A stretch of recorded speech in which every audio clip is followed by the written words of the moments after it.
हमारा समाज कमजोर होगा तो उसमें आप भी कमजोर होंगे। एक बात समझ में नहीं आ रहा है, आप कहीं न कहीं अपने अपने आप को ही, आने वाली पीढ़ी को ही आप कमजोर कर रहे हो, क्योंकि देश कमजोर होगा तो आप अपने आप कमजोर हो जाओगे, और देश को कमजोर करने में आप पूरी तरह लगे हो।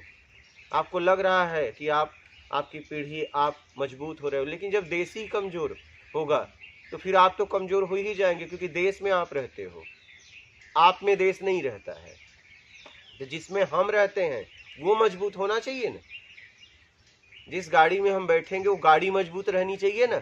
पता चला कि मैं मजबूत रहा और गाड़ी कमजोर रही तो आप यात्रा कर पाओगे?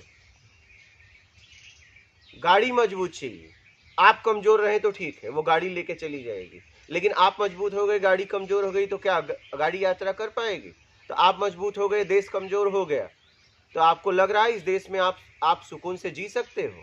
आप, इसीलिए हमारा जीवन, आपका जीवन अशांति भरा है, क्योंकि हम बेईमानी करके देश को खोखला कर रहे हैं। किसी न किसी तरीके से हमारा आपका भी योगदान है, ऐसा नहीं है।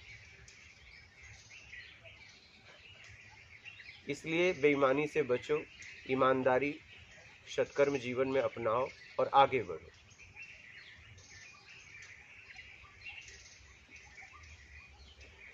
बोलिए, और कोई प्रश्न है तो बोलिए आप लोग।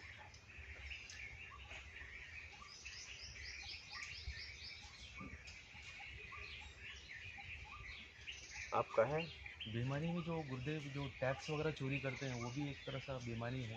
हाँ, आपने बताया एकदम कि देश एकदम को खोखला कर रहे देश हैं, को खोखला कर रहे हैं, कमजोर कर रहे हैं। हम जिस हाँ, देश में रह रहे हैं एकदम उसी देश में हम टैक्स वगैरह को बचाकर एकदम हम देश को खोखले कर रहे हैं, एकदम और उसमें हम भी खोखले हो रहे हैं। एकदम देश कमजोर, आपको देश कमजोर कर रहे हो और अपने आप को मजबूत कर रहे हो, लेकिन देश अगर कमजोर हो गया तो आपका जीवन अशांत भरा हो जाएगा, अशांत भरा हो जाएगा। क्योंकि मैं कहा ना, जिस गाड़ी में आप बैठे, अगर वो गाड़ी ही कमजोर है और आप मजबूत हो गए तो फिर वो, आपको लग रहा है गाड़ी आगे ले जा पाएगी आपको? नहीं।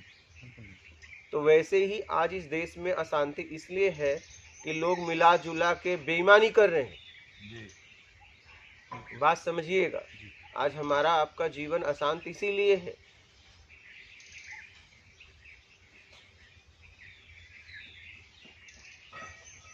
तो हमें पूरी तरह बेईमानी का त्याग करना पड़ेगा, हम सब लोगों को।